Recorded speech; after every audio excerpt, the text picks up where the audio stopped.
Okay, we are live, but we have to let the stream breathe, as is tradition. And there's a reason, there's a rhyme why we have to do it. I'm getting 5 green check marks, though, so we're good to go. Welcome in, everybody, to the Huddle Up podcast, presented, as always, by Mile High Huddle, powered by Overtime Media. I'm your host, Chad Jensen, and with me, as always, my partner in crime, my fellow football priest. You know him, you love him. He is Zack Kelberman. Zack, as we conveyed to our great community last night, Justin Strnad was injured, the linebacker, rookie 5th-round pick, in yesterday's and Sunday's practice. And although Vic Fangio, when he met with the media following Sunday's practice, was kind of, I wouldn't say dismissive, but he just didn't know anything. And what we were hearing, it didn't sound serious. Well, unfortunately, mid-morning news breaks. He's going to need wrist surgery, and he's done for the year. What was your gut reaction? I mean, it went from 0 to 100 real quick, Chad. I thought it'd be like a little minor injury, maybe out for a couple weeks. Now he's out for the entire season.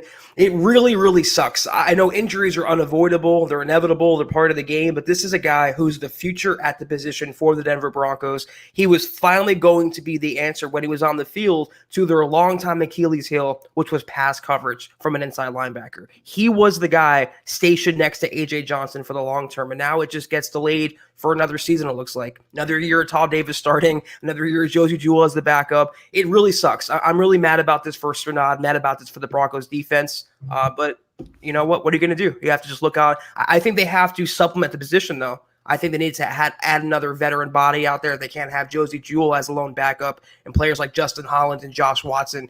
Now you have to have a veteran with Todd Davis also hurting. Yeah, that brings up a point that kind of irks me a little bit, as anyone who read my article today on Fangio's remarks about Justin Hollins probably picked up on.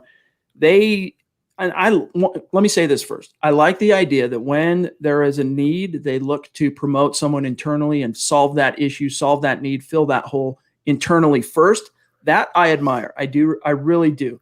But we've seen from Justin Hollins last year that he's not cut out for off-ball linebacker. Zack, we haven't seen one iota, one single play, not one inkling of any evidence that Justin Hollins is an NFL caliber inside linebacker. The one play or two that he made last year as a rookie, and I get it, the Broncos put a lot on his plate as a rookie, asking him to learn 2 positions, which we criticized and we had our misgivings at the time for a reason. The 1 or 2 plays he did make, Zack, came as an edge defender. He did, I think, post 1 sack last year as an edge defender. I don't understand, Zack, what Fangio sees in Justin Hollins. I get as far as being an off-ball linebacker. I get that he's smart. I get that they covet his length and what that could do to help them against tight ends. But where he lacks as a run defender, which is significant. I mean, he is not instinctual. He doesn't play fast. He's slow to the ball. All those limitations, now just apply him also to being a coverage guy. The length doesn't really help you, Zack, when the synapses aren't firing quickly and you're not playing with speed and alacrity. And I just don't understand what this team sees in the idea of Justin Hollins playing inside linebacker. It reminds me a lot, and I know I'm grabbing the low-hanging fruit here. It reminds me a lot of DeMarcus Walker trying him at outside linebacker and defensive end. It's like, why are you putting so much on one young player's plate? Have him learn one position, master that, instead of being a master of none like Justin Hollins is. To me, he's more of an edge guy than an off-ball guy, but even so, you can't have an experiment right now when your only dependable backup is Jeudy. Davis is hurt, Strnad's hurt, Johnson's still fairly young and unproven. You have to get some veteran depth in there and not rely on guys who are projects like Hollins and Watson. You gotta solidify that spot in Vic Fangio's defense. Maybe Justin Strnad needs to take on the mindset Dave Glassman here on Facebook is putting forth, which is that Seahawks linebacker plays with one arm. Put a cast on it and get out there. Well, unfortunately, the one thing you're missing, Dave, I get the sentiment. What's his name, Zack? Shaquille Griffin. Thank you. I'm a little bit under the weather today, gang. It's not the word that should go unmentioned. I know this for a fact. Our family's been tested. But I am a little under the weather with just your common garden variety head cold, so bear with me a little bit. I'm not quite as sharp as I might normally be, despite all the Sudafed and caffeine flowing through my blood right now. But when it comes to moving forward with this thing and the one arm, talking about Griffin and, slap a cast on him and get him out there. We've seen players do that where they cast up and just go out there. We don't know quite what the severity of his injury is. And the one thing he's shown so far, I think, Zach, it's safe to say, this kid, Strnad, has shown that he has a fit. He has a place with Fangio's defense long term. And so how badly do you want to roll the dice on compromising that? Because the Broncos tried to rush Shane Ray when Shane Ray had that persistent wrist injury that just haunted his final 2 years as a Bronco, and it ended up blowing up in the team's face and basically squandered what was a first-round pick with a lot of potential and bright side. So I can understand why the Broncos would rather just take the approach, Zach, of let's get him his surgery, let's get him healed up, and we'll live to fight another day.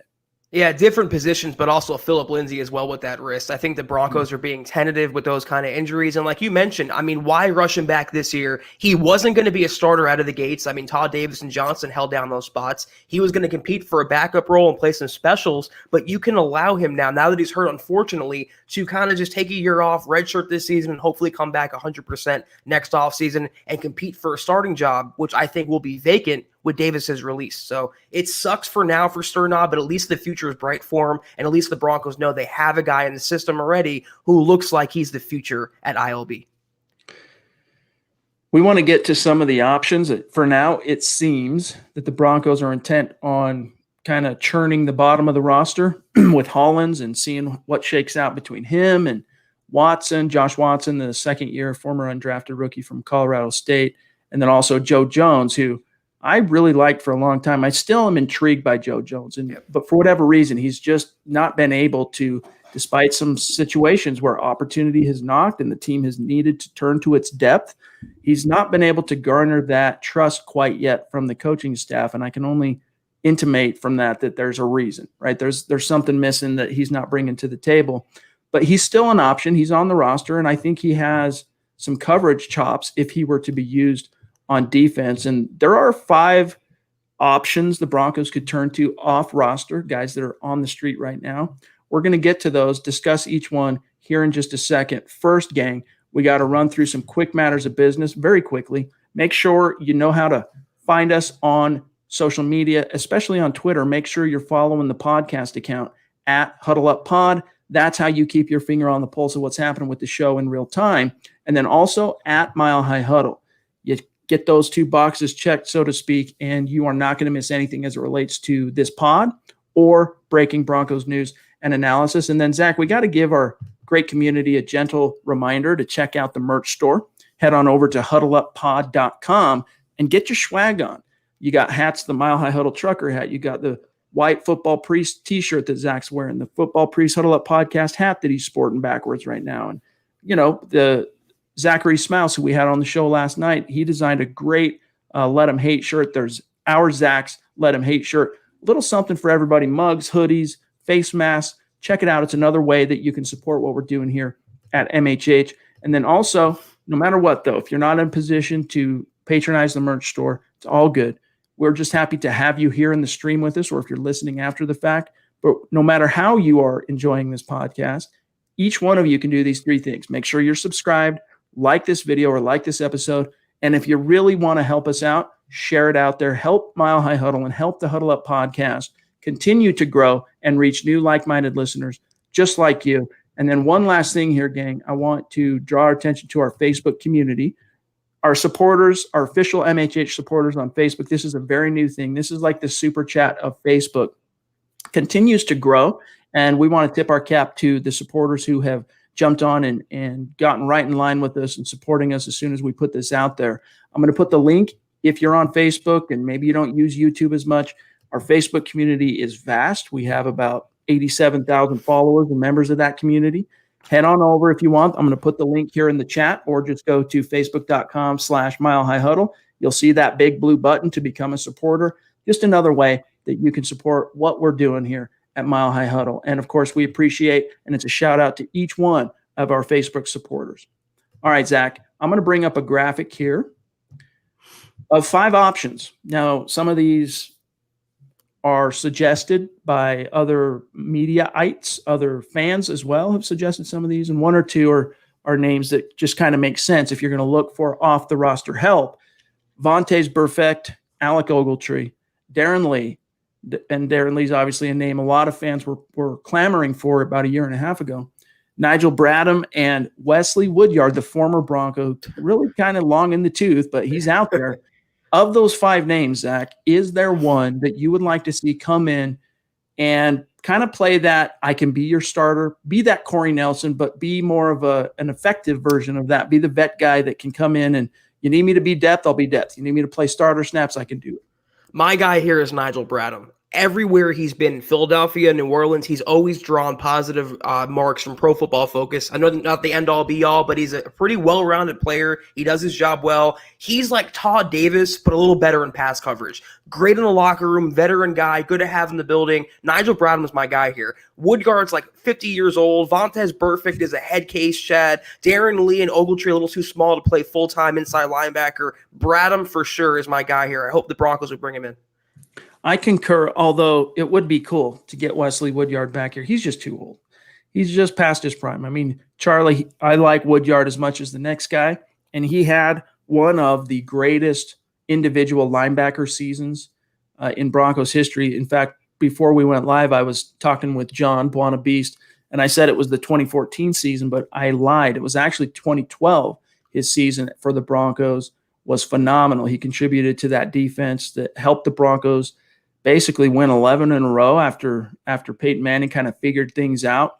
And it was a great season. He eventually left, signed with Tennessee, never quite reached the heights that I think could have if he would have stayed in Denver. But at the same time, that Brandon Marshall and Danny Trevathan duo was pretty formidable, at least that one full season they got together as starters in 2015. But now I digress. I have to concur with you, though, Zach. If I'm looking at those 5 names, I'm going with Nigel Bradham.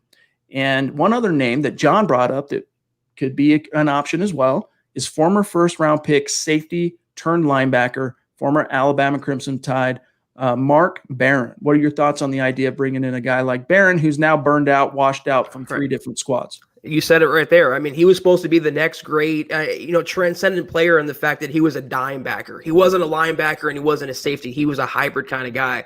And he was with the Rams and he had some hype and he never really lived up to that, Chet. He never lived up to his billing or his draft status or his Alabama pedigree. I don't want a tweener playing inside linebacker with Davis being injured, 2nd year in a row now with a calf injury. Strnad's down. A.J. Johnson's still a young guy, but you don't have anyone else behind them. Nigel Bradham is consistent. He's reliable. He's a veteran. He's a plus athlete across the board. As much as intriguing as it would be to see, like a Sua Cravens, that's what, these players remind me of, Mark Barron and Darren Lee. I don't want a smaller guy. They've been there, done that, got the t-shirt. I want a legit linebacker in the system, and Nigel Bradham is a real deal, true inside linebacker. I have to concur. Of those 5 names, honestly, the 2 that would make the most sense to me, I know a lot of people gravitate toward Ogletree. His days in the sun are behind him as well. There's a few former first-round picks actually in that collection, that loose collection of names. But for me, it's Nigel and Mark Barron, just because of what he might be able to bring as a dime backer. But I'm not enthused about it, to be honest with you. I think probably the wisest move at this stage is to do what you can to get Todd Davis healthy and hold on for dear life and knock on wood, whatever you got to do. Sacrifice a goat, whatever you got to do to make sure nothing happens to Jeudy Jewell or Alexander Johnson, because I think you can get by. I mean, honestly, even if Davis's injury was longer term, if the prognosis was, he's going to miss the first quarter of the season, I think, and in fact, I'll read a quote here from Fangio that kind of explains why, but I think you could get by with Jeudy Jewell and Alexander Johnson. But if you have to go any deeper than that, Zach, you get into some really thin ice. Here's what Fangio said about Jewell, where he can improve, what he's done so far in camp this year. And of course, this is his 3rd season, but it's his 2nd year in Fangio's scheme. Here's what Fangio said, Zach, quote, "I think he's had a good camp so far. He's showing the benefit of being here a 2nd year. The system hasn't changed much. He's a smart player to begin with. When he knows more of all the fine things, he's one of those players that can put it to good use.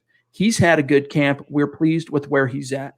Close quote. And the intimation there being that he does know the fine things. So he can step in and, make the calls and make the checks, and he knows those things. Whereas guys like Hollins, who, even though this is also his second year, he wasn't committed fully to off-ball linebacker. And this year, the Broncos kind of learned their lesson, I thought, from last year.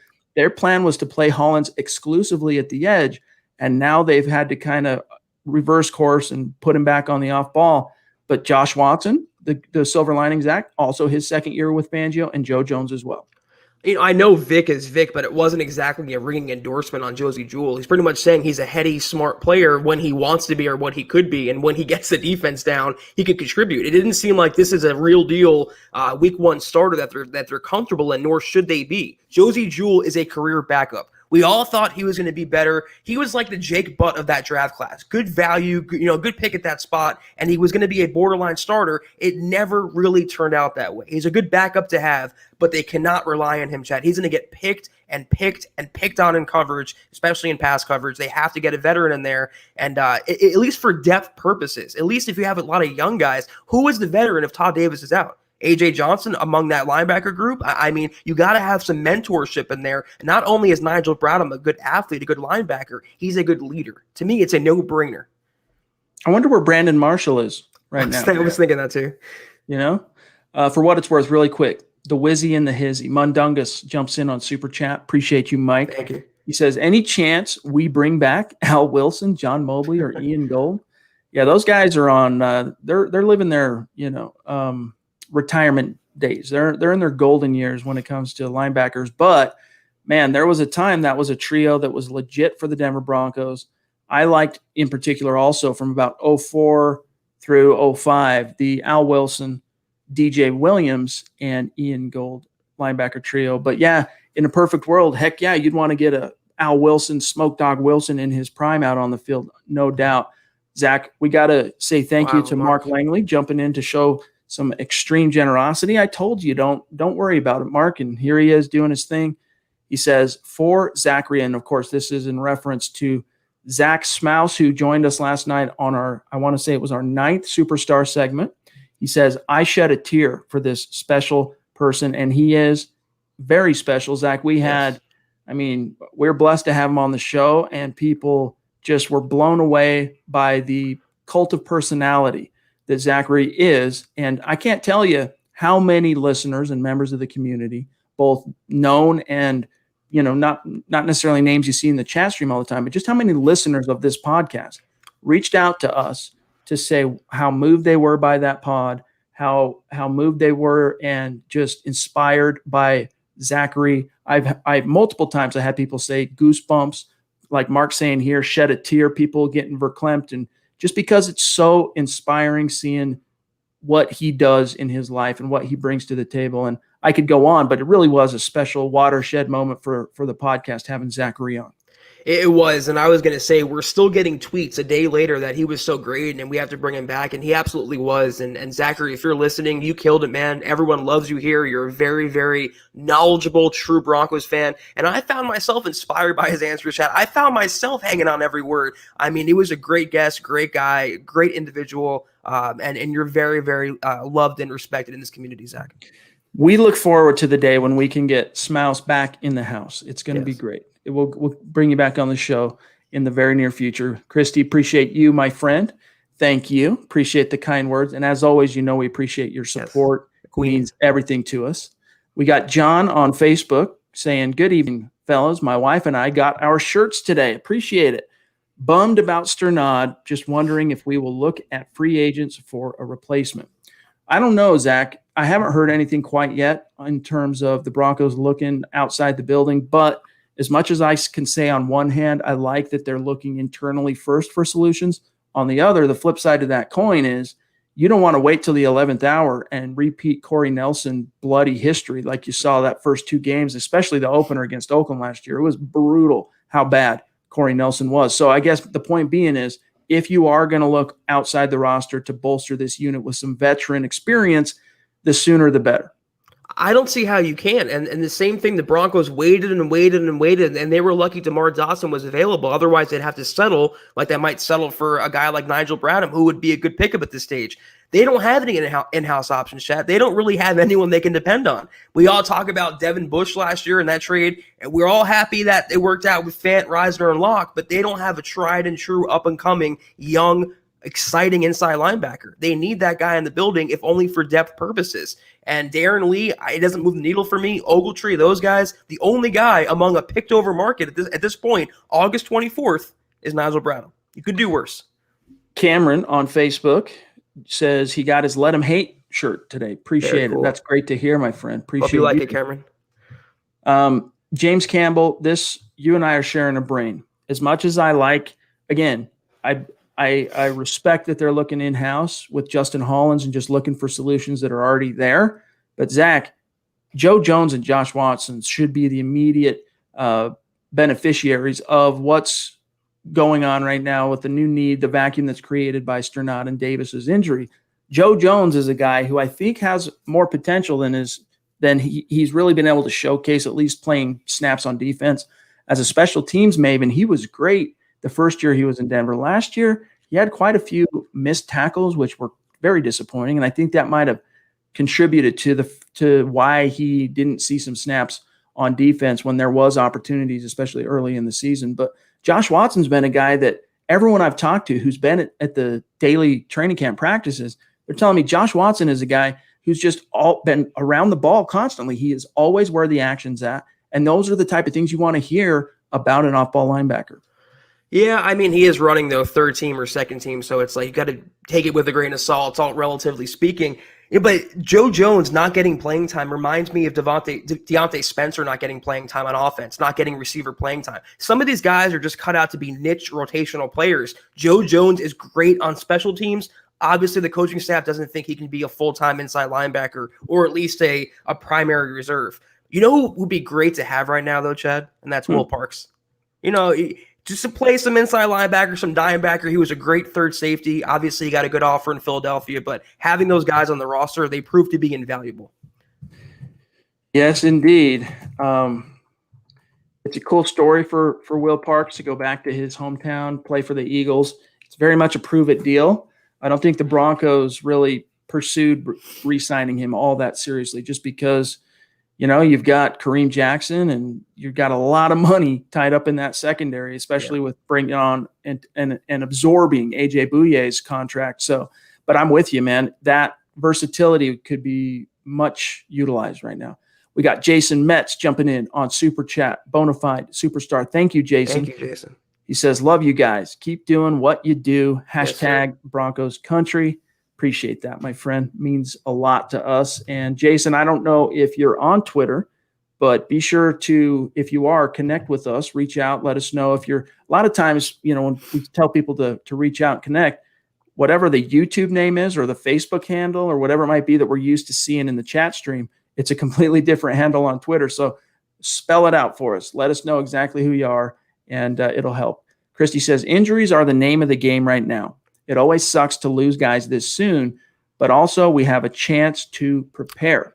So you got 3 weeks till the season opener, literally 3 weeks from today.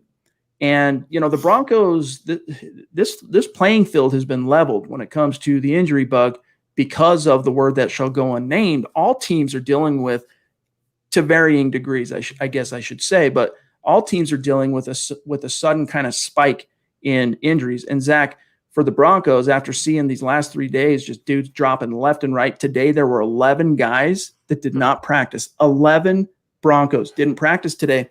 Vic Fangio decided to pump the brakes.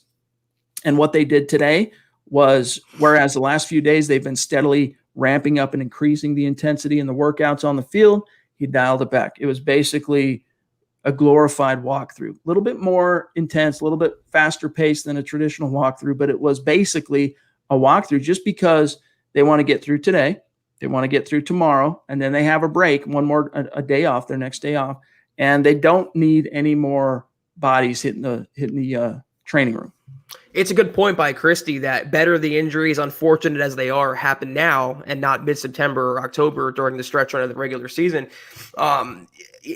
There's no good way to spin an injury, but you have to wonder why the Broncos are continually dealing with and plagued by certain kinds of injuries. You have to wonder about the training regimen. You have to wonder about how Vic Fangio pushes them in practice, padded practices, 2-hour practices. He's really hard on them, and it makes them better overall, but it comes at the cost of health. And that's why you see these wrist injuries. It's why you see these soft tissue injuries. It's unfortunate, but if there's any positive silver lining, it's better now than 2 months from now.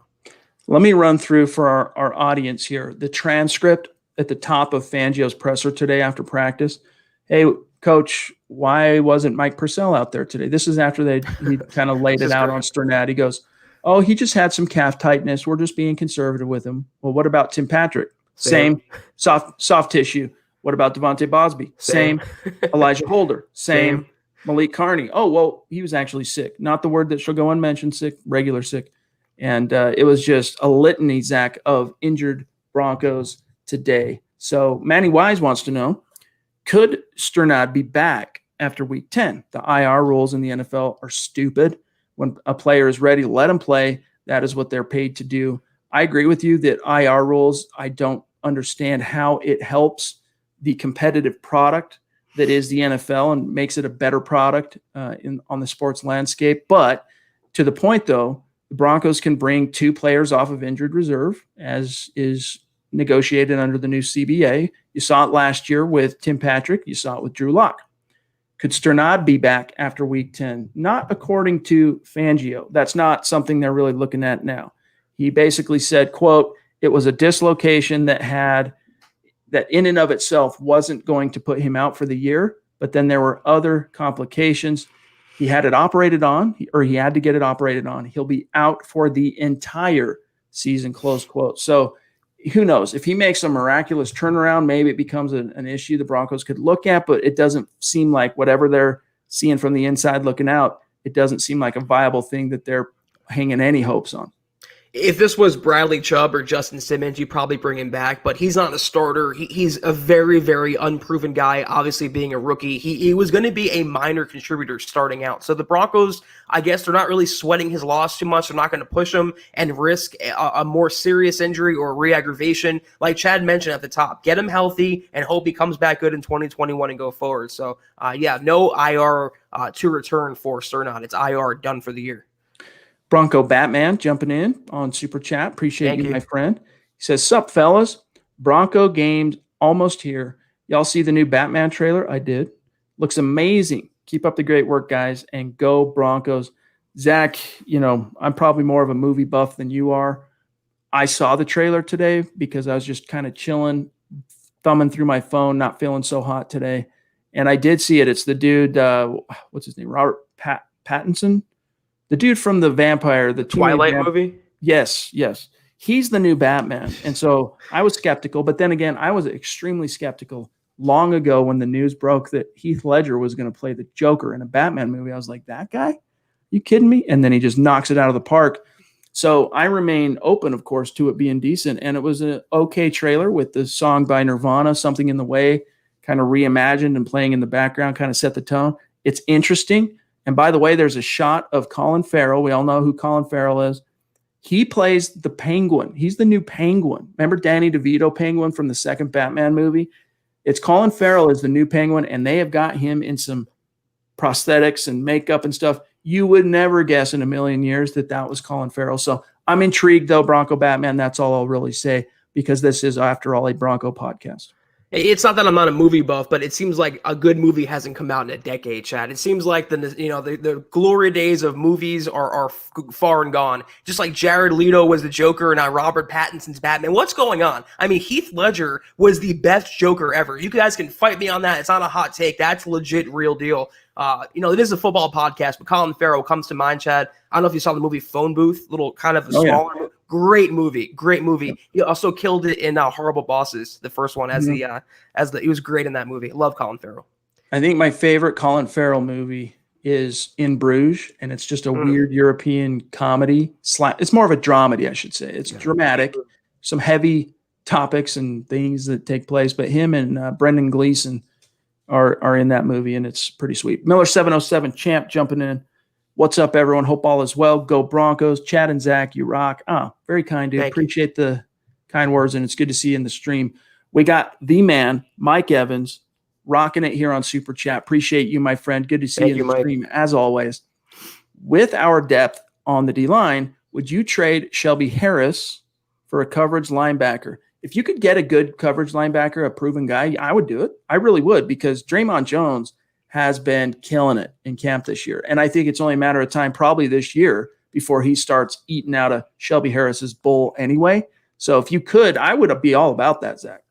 I just don't like taking from a strength to add to make up for a weakness, because that strength becomes a weakness. I mean, let's say Draymond Jones gets injured and Shelby Harris is gone, then who's playing? Right now, it's a strength because of the depth they have there behind Shelby Harris. So I wouldn't do that. They can get by. I mean, if they got by last year with Davis and Johnson, they can get by this year, maybe for week 1 with Josie Jewell. They have Davis coming back. They have some younger guys. Hopefully they just sign Nigel Bradham, not make this too complicated, Chad. He's out there. He's a good guy for the scheme. It doesn't have to be one or the other. They can have both Harris and a linebacker.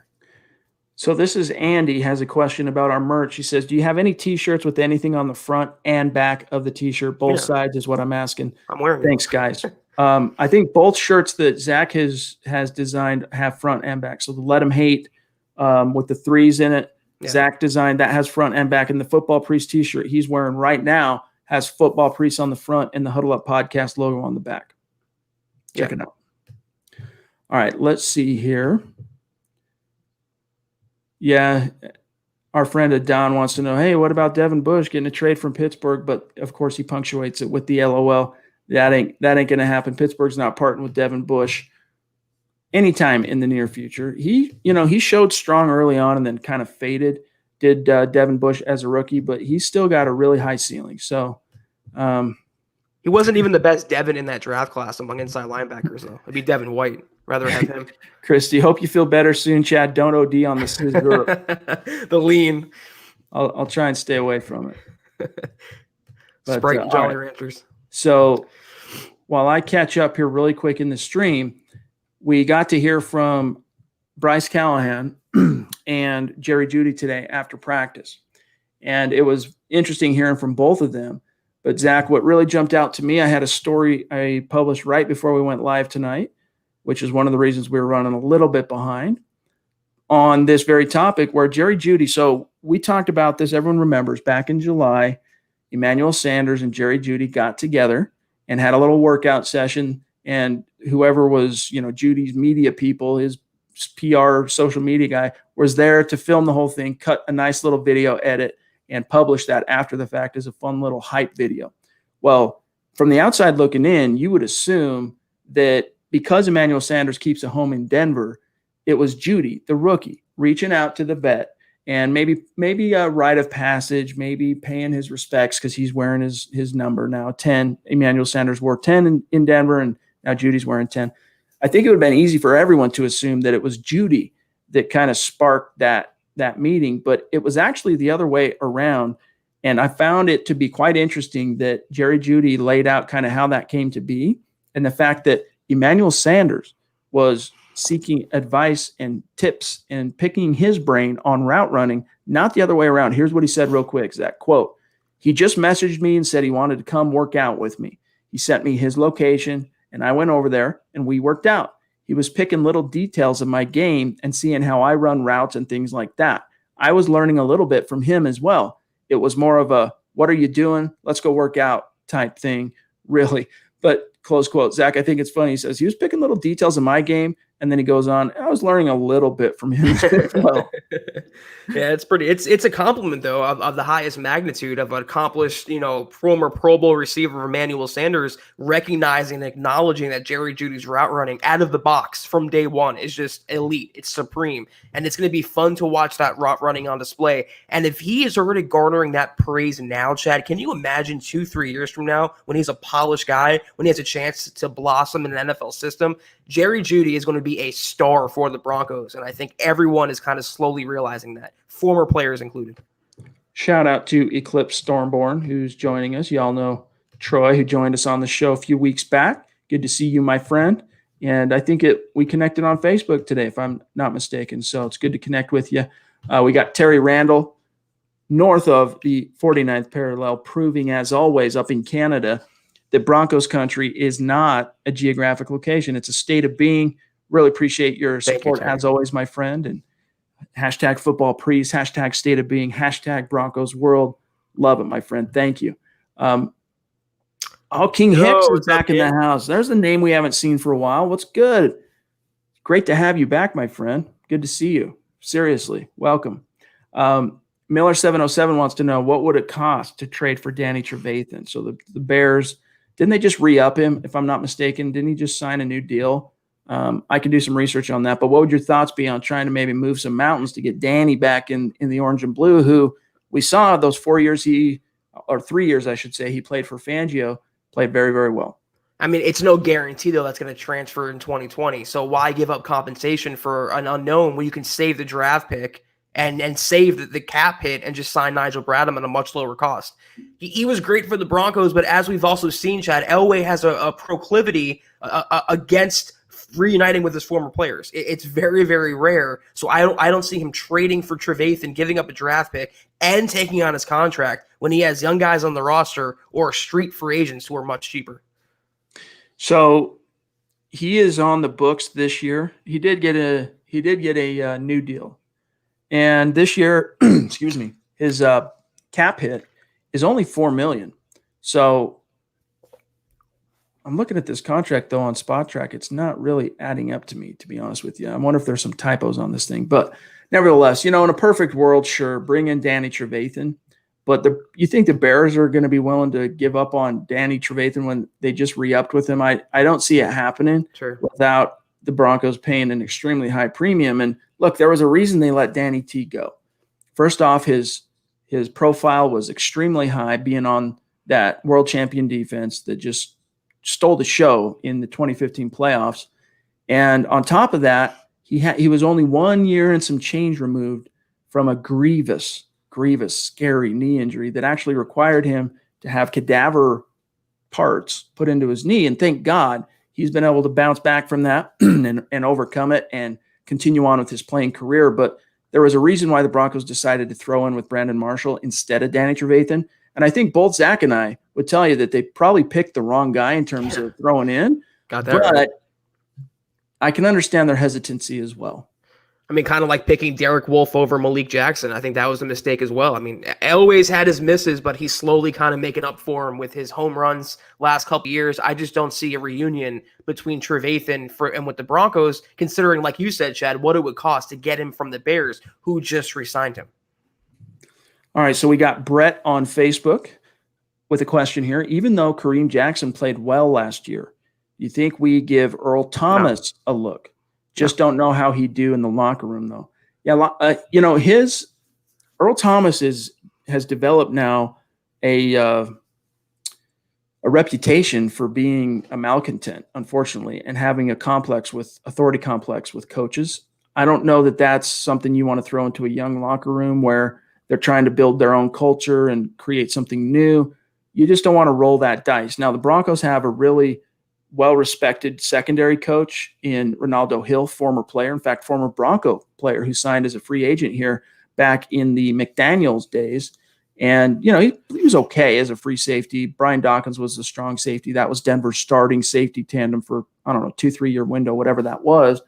But again, why would you want to?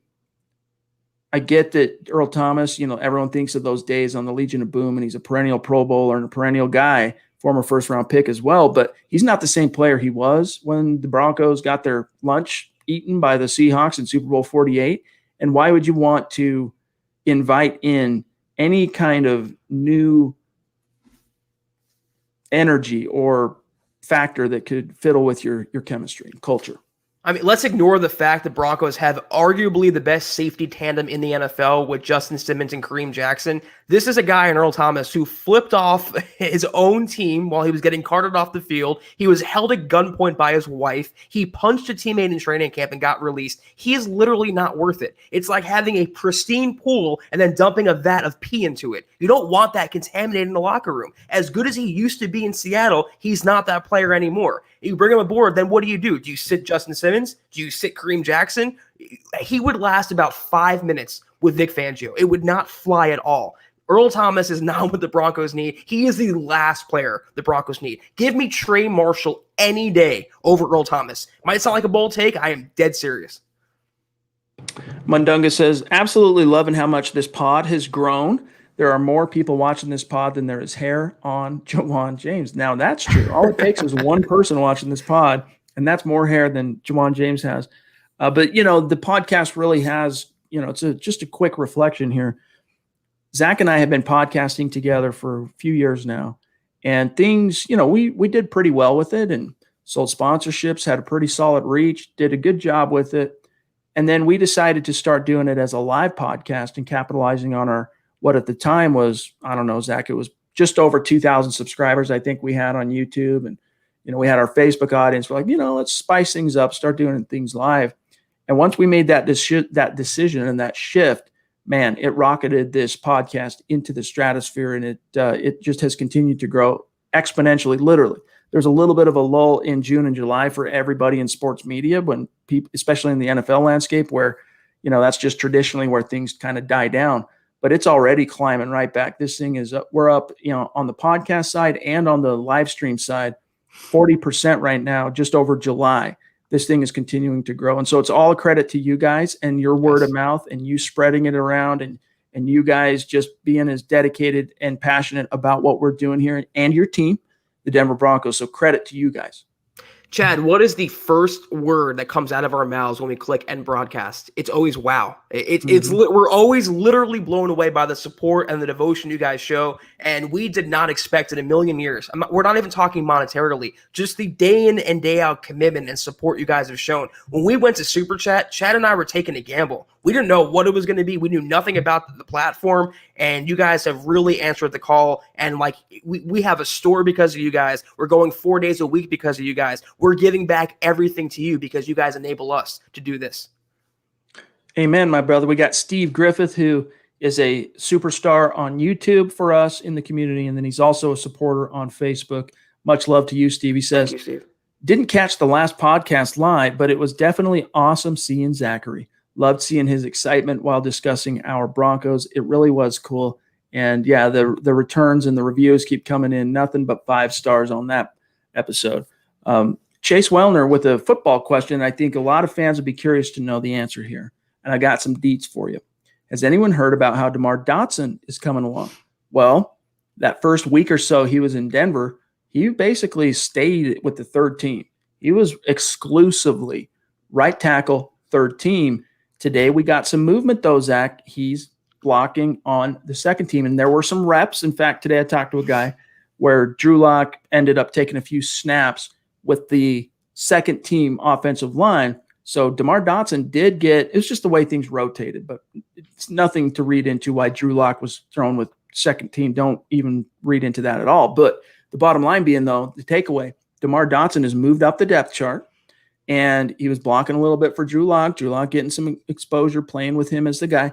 So it seems like he's starting to, now that he's got his veteran legs underneath him, he's got a week in the saddle with this new team, the Broncos are seeing what a just sieve Elijah Wilkinson and Jake Rogers have been at right tackle. It's only a brief matter of time, I think, Zach. I know the Broncos, in a perfect world, they want it to be Elijah Wilkinson that just takes hold of that job, and Demar Dotson's simply the swing guy that's there in case of emergencies. But no way.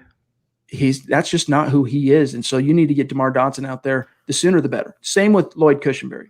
It's just baffling. A guy with over 9 years of experience, 100 starts in the NFL, he's playing on the second team. I mean, if it's a matter of time and if it's inevitable, why not just do it now? You have Cushenberry getting first-team reps consistently now. He's going to be the starting center more than likely. The Broncos are showing their hand there, but not why at right tackle, not why with Demar Dotson. I think you're spot on. I think they really want Wilkinson to win that job to kind of prove themselves right, that they didn't need another guy. They just went out and got one just for insurance purposes. That's how Elway thinks. That's how the Broncos operate. It would not shock me at all. But I'm holding firm. Come week one, come that Titans game, Demar Dotson is the right tackle, and Wilkinson is where he belongs, on the bench. Joseph Semadeni jumping in on Super Chat. Appreciate you, Joseph. Thank you. He says, hashtag state of being. Love it, baby. He says, if we did bring in a linebacker, would it be a one-year prove-it deal? And how much could we spend on a guy like Nigel Bradham? Yeah, I mean, you've got some long-term options on the roster already. So Josie Jewell's got one more year before his rookie contract expires. Alexander Johnson, after this year, will become a restricted free agent. So he'll be under team control for one more year beyond this. Todd Davis will be a free agent after this season.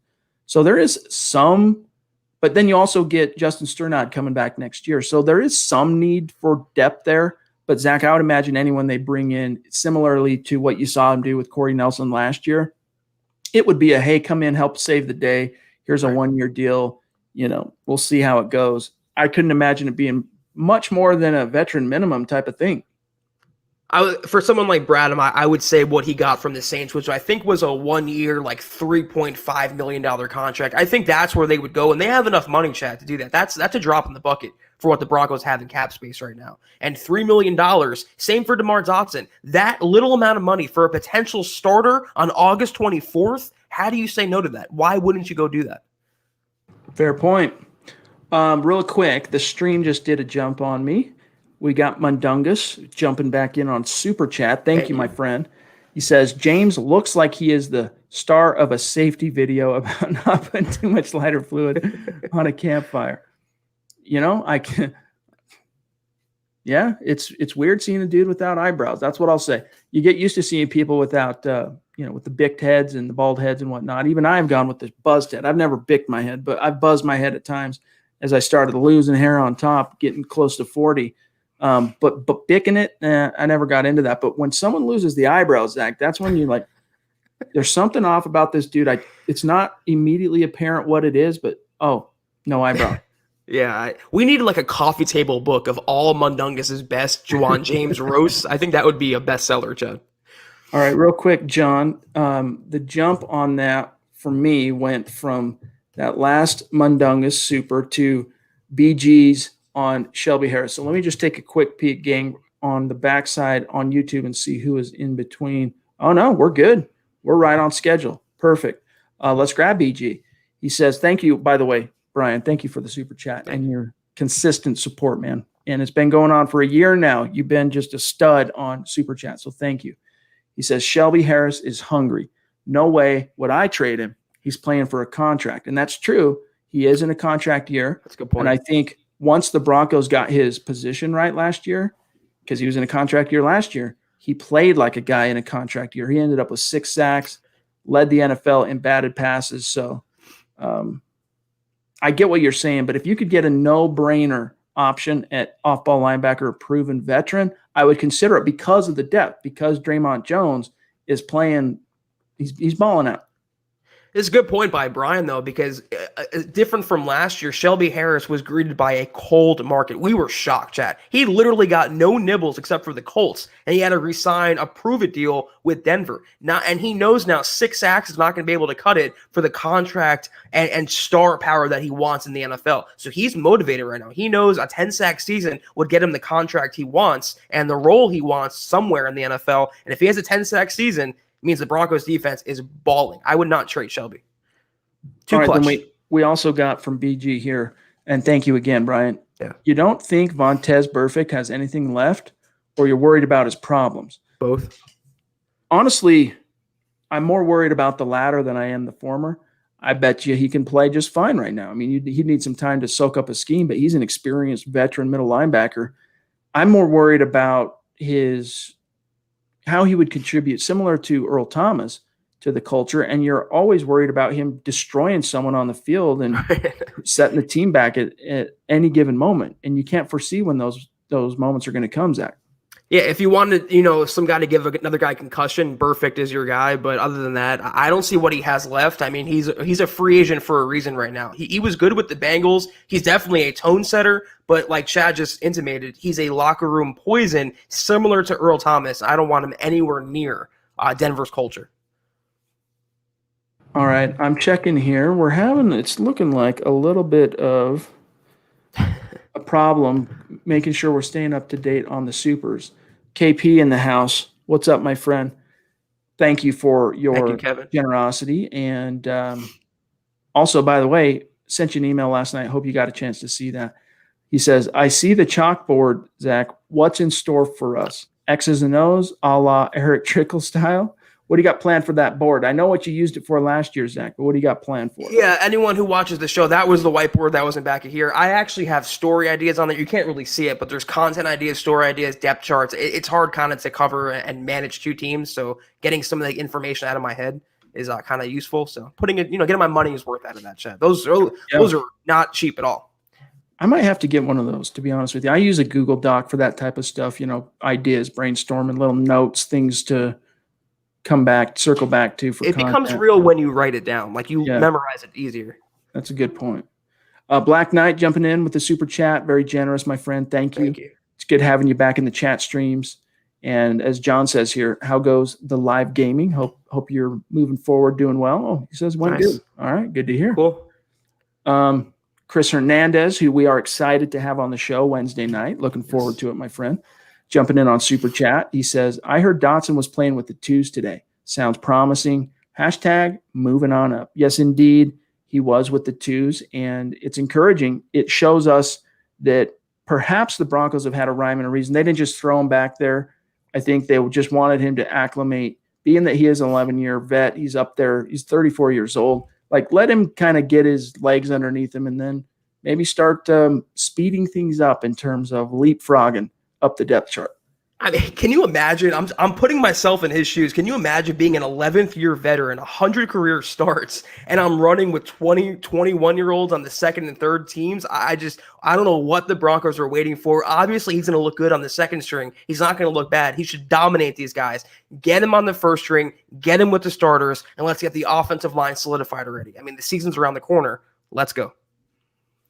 All right, let me see here. I'm trying to see. This is an interesting question, but I can't tell who it's from. This is coming from the stream that's in our MHH Superfan Facebook group. And if the user doesn't give StreamYard permission to show their Facebook profile, that won't show their name. So I don't know who's asking this, but he says, with our all-pro defense, with the pass rushers intact this year, could we rely exclusively on the pass rush scheme to pick up the slack and help out the linebacker core? I believe they can. Zach, and I think that there is some truth to that in terms of, the quicker the pass rush can get to the quarterback, the less pressure there is on linebackers in coverage, corners in coverage, the whole 9 yards. But what you're missing out there is the fact that base defense is a thing and base offense is a thing. And NFL teams, when they run the ball, typically they do it out of base defense. And that's when you need your linebackers to swarm, smother, get to the ball, keep it long, for a defense anyway, manageable down distance. You want 2nd and 8, you want 3rd and 7s. So pass rushers aren't going to help you a whole heck of a lot in that regard on 1st and 2nd down with, accepting for different, game situations. The 2007 Giants are the prime example of what a pass rush can do for you. And that helps out your secondary more so than your inside linebackers. When you can rush the quarterback, it could take a second away from pass coverage, and a second is eternity in defensive terms. I think the pass rush is going to help the Broncos defense overall, but like you just hinted at, Chad, what is the best way to beat the blitz? Run right at it. Base defense, quick passes, 3-step drops. If teams don't allow Von Miller and Bradley Chubb to get to the quarterback, it's not going to mitigate anything. They're still going to have to hold up an inside linebacker and the secondary. So if anything from Chubb's return and Von being Von this year, hopefully it's going to help out that secondary, but the ILBs will be on an island a lot, and it's up to them in the scheme to make up for that. Big Smooth 84 on Twitter wants to know, have you heard how PJ Locke is doing? I haven't heard anything. I've heard his name mentioned a couple of times, once even by a coach. He's okay. It's the pecking order goes like this. It seems like beyond, of course, Justin Simmons and Kareem Jackson, Trey Marshall is head and shoulders above everybody else in terms of vying for that third safety job. And then you got your PJ Locke. You got actually Elijah Holder is the next guy. So if they had to form a roster today, 53 guys, you'd have Trey Marshall and Elijah Holder as those backup safeties. But PJ Locke, I haven't heard much good or bad about him. And I don't know, you can kind of read into that what you will, my friend. No news is bad news when you're a young guy with no preseason. If he's not making waves at training camp, he's going to be a final cut and maybe a practice squad guy at best. But, basically for now, just another Jag on the roster, Chad. Jeff C. jumping in on Super Chat. Appreciate that, bro. Thank you, Jeff. Prediction for the first game. Is it a win or is it a loss? Zach and I have both predicted a win for the season opener in our way too early prediction. Now we're going to re-examine that on the doorstep of the season. We'll unveil our official prediction for 2020 that we will want you guys to all kind of hold our feet to the fire on. But Zach, have you seen anything yet that would make you change your mind on the Broncos finding a way to win what is sure to be a very tough game? Right, yeah. I'm not going to predict a blowout. I think the Broncos will win this game, but it could be sloppy. It could be defensive-oriented. It could be a struggle till the fourth quarter. Could come down to a McManus field goal. I think the Broncos will emerge victorious, but not by any means for either team will it be a clean, 100% perfect game. There's going to be turnover, sloppy play. I mean, everywhere around the NFL, week one is going to be a crap show, and I think the Broncos will just kind of eke out a win in week one. Don't underestimate how motivated Jurrell Casey is going to be in that game. I think he makes his Bronco debut with authority. I think Broncos fans are going to see look, Derek Wolfe, very good player in his own right. Shelby Harris, solid player in his own right. And even Malik Jackson, good player when he was here in Denver. But there's a big difference between any of those three names I just mentioned and Jurrell Casey. And I think Broncos fans are going to see the difference quickly in that season opener. Just in training camp, dude, he's dominating. Yes. He's eating guys' lunch. And, the Broncos have two very good interior guards on that first team in Dalton Reisner and Graham Glasgow. And, Casey's just making it very clear, very evident of his 10 years in the NFL and just how good of a defensive tackle he really is. I think I wrote this in my Kelberman's Corner prediction for the Titans game that he's going to have an instant impact. I can see a sack fumble on Ryan Tannehill. He's going to show the Titans shouldn't have traded him away and not for a 7th round pick for a 5-time Pro Bowler. Big time revenge game for Jurrell Casey. All right, let me see here. Appreciate the kind words, Kathy. We do appreciate you. Here is Dennis Woods, one of our superstars. Appreciate you, my friend. Thank you, Dennis. He says, I missed the last few pods celebrating 50 years of marriage. Wow. God bless you, Dennis. That is an achievement. Yes. Congratulations to you and the missus, and our best regards. That's great. Appreciate you guys getting me caught up. Hadn't heard about the injuries. Yeah, sorry to be the bearers of bad news. Love this MHH family. Hashtag Denver Broncos for life. Hashtag state of being. So that would put Dennis up there a little bit in age, which to me, it's great to see a Broncos fan that's not in that, 23, 24 age to 44, which is 70% of all digital sports media is consumed by that age bracket. I love seeing people that are older and younger seeking out content and information and knowledge on their team. Here's to 50 more, Dennis. Amen. All right. We're sitting here at 57 minutes. So, let me jump down, make sure we're not – whoops, grab that one again, John. And as Christy said, happy anniversary. Let me make sure we're not missing anybody. King Hicks rejoins the live chat stream and then jumps in on Super Chat because he's just that kind of guy. Appreciate you, my friend. We have missed you. He says, I've truly missed my MHH family. Hashtag Broncos world. Hope all is well and everyone's staying safe through these crazy times. This, my community. Hashtag Chad and Zach rule. Yeah, man, we've missed you, and the feeling is mutual, not just with us, but the community's missed you as well. And hope you can stick around. I mean, the season's about to start, King. It's going to be an exciting year for the Broncos, so we hope to see you in these chats. You're always a valued member of the community. We got Zeus McPeak in the house, as he's just so consistent. I think, in fact, yesterday was like the first, pretty sure we missed Stu yesterday.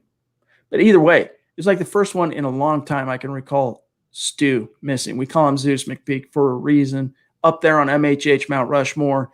And we love you, buddy. We appreciate you. Hope you're all settled down there in Texas. And I'm getting ready to debut the collection of little, keepsakes that you sent. So I'll be showing that on the podcast here very soon. Yeah, Stu, I don't know where you are in Texas now, but I hope you stay safe with those double hurricanes, those dueling storms out there. I don't know what's going on in your neck of the woods, but I hope all is well, Stu. Thank you so much.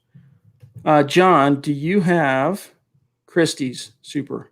Because I'm not seeing it in my – thank you. There's Christy just showing love as she is wont to do. Just the queen of MHH, top roping it like she does. Thank you, Christy. Thank you. And, we appreciate you and everything you bring to this community as well. And, geez, Zach, I don't know what we'd do without the great ladies of the community, from Christy to Bobby to Kathy to – I don't know where Angela went. I don't know where I'm trying to think some others. What was her name? Michaela. Remember Michaela? What happened to Michaela? I don't know. She was so consistent. But my suspicion, and I will be proven right on this, is when the games roll back around, we'll see everybody that we've been used to seeing in the chat stream right back in it with us. So, all right, let's see here. Let me make sure we're not missing anybody. I think there's one or two more that are stacked up. Dion. There's Dion. Thank you, Dion, for your support, my friend. With the way Philip Lindsay has been treated, and even if the Broncos throw out a deal, do you think he'll just walk and go to another team? I don't think he's that guy, but right. I know he's pissed. And, here's the thing, though. That's not happening anytime in the near future. After this season, he becomes a restricted free agent. So the Broncos have all of 2020 and all of 2021 to kind of weigh, hey, we went in big money on Melvin Gordon, and we have Philip Lindsay, on a relatively team-friendly deal. Which one do we want to try and bring back long-term? I remain steadfast that is going to be Philip Lindsay when the time comes. It's just he's going to have to wait a little bit longer. Yeah, my first thought was he's not that type of guy. And if you would have asked me a year ago, would he done that, I would have said absolutely 100% no way. But like you said, he's ticked off now, and he should be, Chad. I think if another team came calling and the Broncos still won't up the ante, if they're still shortchanging him, I could see him walking away from Denver. No hard feelings, no bad blood, just doing what's best for me and my family. I think he's more committed to Denver than he isn't, but not paying him and signing Melvin Gordon, it caused a wedge, I think, between the Broncos and Lindsay, at least from Lindsay's point of view. Trust has to be a factor for Philip when it comes to the Broncos, because they also lied to him in the draft. They told him they were going to take him in the 6th or 7th round, that he was not going to get out of the draft. He wasn't going to fall completely out of the draft. And they ended up taking David Williams, who lasted all of 1 month in training camp and then was cut. And so I don't blame if Philip Lindsay questions and wonders how much he can trust the Broncos when they tell him things. I mean, John Elway on December 30th telling fans, yeah, we're going to take a hard look at getting Philip Lindsay an extension. He's outkicked his coverage. He's definitely outplayed the money he's earned. I mean, just look at it right now.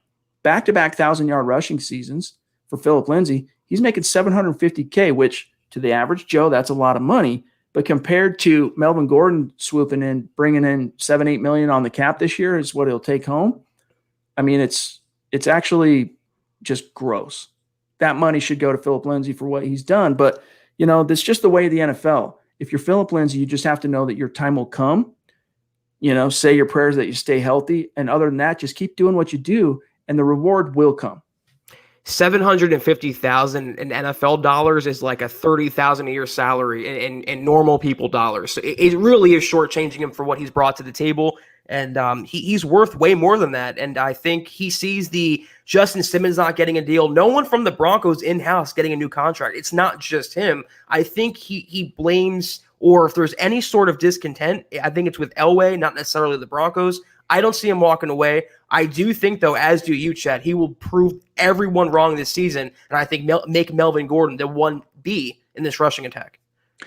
Yeah, so we cleared that up for you. He says, I think he's more so upset than Cecil Lammey had mentioned. And, yeah, I do. I think you're right. All right, we're running out of time. By the way, Jordan Cordova there just pointing out the fact that Cody Latimer was released by Washington. Nope. No surprise. And the Broncos signed another Cody. I don't know if we got a chance to talk about that last night when having Zachary on. But Cody White signed a Cody White yesterday, rookie out of Michigan State. Maybe we touched on it. Had a couple catches today from what I'm told. So we'll see. Chris Hernandez jumping in again. Thank you, my friend. Appreciate you. Looking forward to, on the next podcast, having Chris on. Click those little thumbs up, MHH fam. Agreed. And it's especially crucial on Facebook and YouTube, guys. Make sure you like this video before you bounce on out. BG jumping back in. Thank you, my friend. Thank you, Brian. His own prediction, Zach, for week 1. I honestly think we will handle the Titans with ease, he says. So with ease, I don't know about that, but I do think they come out on top. 100%. Yeah, they're going to handle Tennessee. I just don't know about, with the, I think like a 19-16 type game. Broncos win. Sloppy. Jordan says Broncos are going to expose Ryan Tannehill as a one-year wonder. He had 1 or 2 years in Miami for what it's worth. He couldn't sustain it, though, and injuries here and there. But, the Broncos didn't seem to have much problem with him in that week 6 game last year, their second win of the season. They didn't get their second win of the season until week 6. Anyway, thanks, Jordan, for your comments and whatnot. Holden Adams jumping in. Appreciate you, my friend. Thank you, Super chat. She says, just showing some love. We love you back, my friend. It all adds up and makes a big difference on what we are able to do for you guys. So we really appreciate you. But I think that does it, Zach. I think we've caught up with all of our great superstars here. We don't leave anyone out in the cold.